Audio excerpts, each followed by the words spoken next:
What's up, everybody?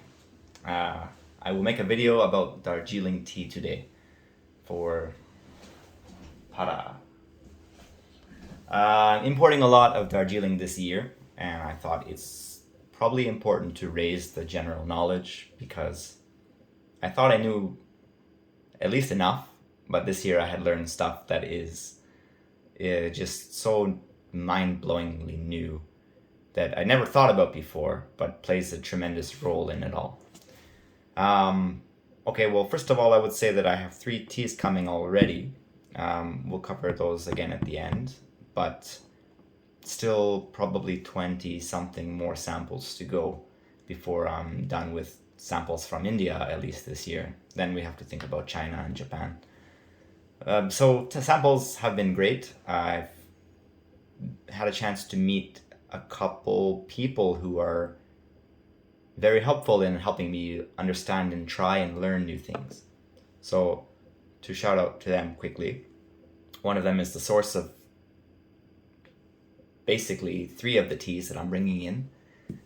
So he is the owner of Rohini Tea Garden and Gopaldara Tea Garden, same kind of thing. So his name is Rishi Sauria.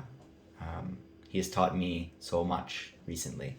And yeah, I have his teas. And then there's a young guy, so he's my age, because we're young guys. His name is Praveen, and he runs TeaGardenia.com. And he's got some very good stuff too. So I bought a bag of Namring Upper from him because I don't know anybody at Namring, and maybe one day I'll reach out. But at least for now, I'm happy to deal with what he picks because Praveen has an advantage that I don't have. And this is something that I think is the first thing that people need to learn about Darjeeling is basically like tea is made in batches basically every day for the tea seasons. And the invoice numbers, as they call them, they start with EX, which I believe is like exceptional or extra special or something like that. It starts with EX1 and then it goes until EX stops, and I don't think there's a limit. It could stop at EX1 and then they could move on, but it goes into the DJ series. So like DJ1, and that DJ apparently goes up into the hundreds. So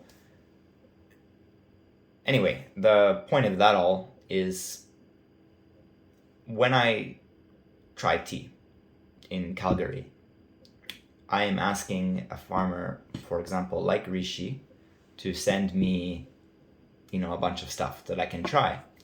And so I will get like sometimes EX6. I didn't get any EX6. EX17 might have been the lowest I've got. 24, and I can compare like 17 versus 24.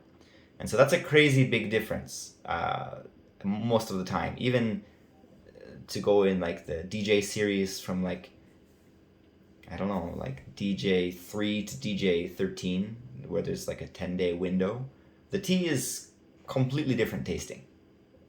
Sometimes you wouldn't think it's the same tea. Other times you can see the quality is there, but it's better in every way. Like 30% better in the younger version of the DJ series. So, the younger invoices or earlier invoices, they're not always better, but they're often better. And I think that's an important takeaway, that if you can't get young invoices, why do I keep saying young? If you can't get early invoices, then I think that there's a chance that you're not getting the best tea. And so that's one big thing. I knew that already, before this year. What I didn't know is, so I tried EX17 of one of the teas that I'm buying, and then EX24. And it stands to reason, based on what I just said, that EX17 should be better. But it's picked from a different lot. It's the same tea, arguably. It's made the same way. Same bush cultivar and everything, but the plot of land is different. Maybe it's not like a different fenced off area, but at least it's different enough in that. So tea bushes in Darjeeling, they go through a regular pruning cycle, and the pruning cycle is there because it helps to maintain the bush height for the pickers, so they don't have to get up on ladders or ropes like some people in China do. So because of that, and they can't just, I guess they stagger the pruning. So some areas are done this year, some areas are done next year, just so that the workers always have something to do. And these areas are very big, these gardens, these plantations. So EX17 came from a tea bush that was pruned 2 years prior, where the EX24 came from a bush that was pruned 1 year prior. And it's like completely different tea. Like the 24 is crazy good. And when I had found out about this pruning cycle, and that there's the big chance that was the factor that made the difference, it's like my mind was blown, because that is something that you almost never hear. With Darjeeling, you often hear the name of the estate. You see the leaf quality, so that is this acronym like the SFTGFOP with the 1. So special, finest, tippy, golden, flowery, orange, picot. 1 is a quality marker, so generally we see it in Canada. So this is basically, they tell you what the leaf picking was, whether there was lots of buds or little buds, or they picked a bunch of shit, basically. So the longer the acronym, the better the tea. And for any tea connoisseur, you typically see, like, if it's not SFTGFOP, it's probably just FTGFOP 1. So there's that. And so we often hear that. We don't ever hear about the pruning cycle, and I've never heard anyone even mention it, which is crazy. And then, yeah, you'll hear the flush. So first flush, which is done in spring, so that happened like, what is the date? It probably started 3 weeks ago, a month ago. And now we wait another month, and then the second flush starts. So first flush is going to give you these flavors. I would compare to, maybe there's a green spicy element like cardamom, which is frequent in first flush for me. There's a floral aspect. Couldn't really comment on which one pops up often, but I would just say it's floral. And then there is a fruity aspect sometimes. And that fruity aspect is, I think it's most comparable to when you say like a New England Pale Ale or an IPA beer is fruity. It's like citrusy. It is kind of grapefruity sometimes, kind of tangerine other times, or pomelo, or these fruits. Yeah, it's fresh tasting like that. But overall, anyway, the Darjeeling first flushes, they're really light and delicate in the flavor. If you want the more power, well, then you go to second flush, or you go to another area of the world. But first flush is what I want from Darjeeling, because the second flush, I mean, maybe I'll be surprised this year. I didn't actually have any plans to, get a bunch of samples in and start importing second flush. But because the first flush is going so well, maybe I'll do it. We'll see. But anyway, the first flush is what I want. And the ones that I got, and the reason why I'm making this video, and that frankly I'm so excited about the whole thing, is I've been able to draw a lot of parallels with the quality level I'm getting this year to Taiwanese tea. And I love Taiwanese tea. I just don't have a source for it yet, and maybe I will one day, but these changes are slow to happen with me. But anyway, now I found I can get these kind of Taiwanese flavors in India, and that's exciting. Okay, so there's 2. When I smell a tea, sometimes, you can get these very direct aromas. Like, you smell it, okay, it smells like an apple, or it smells like a peach, or it smells like a pear. These are all coincidences because the leaf is just a leaf, and because it smells like an apple is kind of crazy, but sometimes that happens. One of the things which happens pretty often, especially with good tea, is they will like smell not like an apple per se, but it will smell red or it'll smell green. And so, like, well, colors don't have aromas. Well, they do. They do. It's just maybe my brain can't make the connection, or maybe there's not enough information that I've experienced so far that I'm able to say that, you know, this is the smell of what happens when an apple gets mixed with a grape. And then the apple skins get mashed in, and then maybe you throw in rose petals. But I've had all those things before. But anyway, when I smell it, it just comes out as, hey, this smells red. And so when you smell colors like that, I think generally the tea is pretty cool. I like that experience when I smell the colors. And usually you get one, maybe sometimes two. It's not often that you get like multiple colors. And it's especially not often that you get like the full spectrum, like a rainbow kind of. And so the teas that have given me that feeling before are called beauty oolongs, the Oriental beauty, for example, that comes from Taiwan. And so a few years ago, I had bought a tin of like a third place competition grade Oriental beauty. Expensive as hell. I would sell it in the restaurant for like $65 a pot.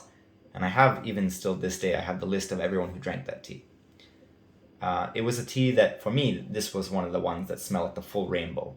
And if you have the time to sit and be mindful and, you know, smell and think and enjoy, you know, those teas, they are worth their weight in gold, basically.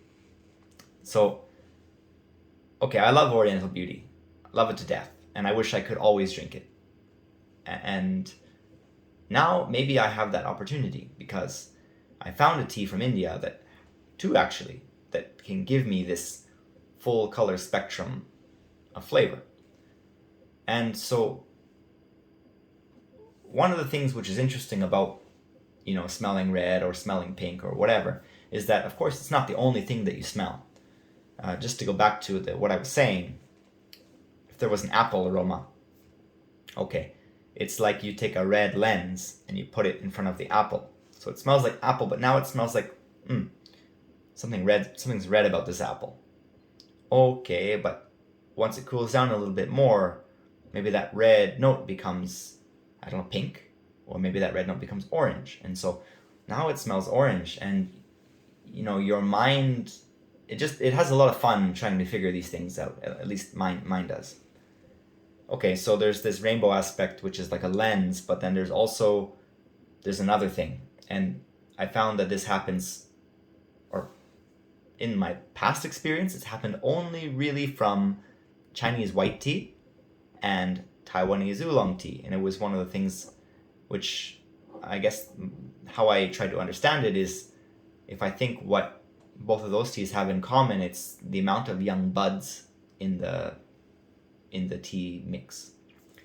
So these young buds, they're covered by little white hairs. They're called trichomes, and so they're the reason why silver needles are silver, or they are the reason why orange pekoe is orange. Like when you crush these leaves, which have the white trichome, and the juice comes out and stains and oxidizes, well, then the trichomes turn orange. We call that orange pekoe. But enough about that. It's not relevant. Those trichomes give me this really dusty sensation, and the teas that I drink that have them in pretty large amounts, they often remind me of really pleasant things. So they can be like sunrises. Usually it's a very outdoorsy smell, and generally the mountains it reminds me of. So like Baimudan tea smells like mossy mountains, and especially the autumn season. Silver needle smells like a rye field. It was with drinking this Darjeeling that I finally made this big connection, I think, which was the buds are what give this sunlight sensation. Like I think I can commit to saying that 100%. And when you get that rainbow aspect and that sunbeam, God ray, dusty room with the sunlight fading through aspect, and you combine them together, it's almost like you can look at this flavor as abstract as like a sunbeam, but then look at it through different colors. And that brings that rainbow flavor to like a whole different point. That was so fun when I had tried this one tea, the one that I'll say it at the end, the one that I'm buying the most of, basically. So there's that. What else are we going to talk about, hey? There's lots of things. Let's have a look.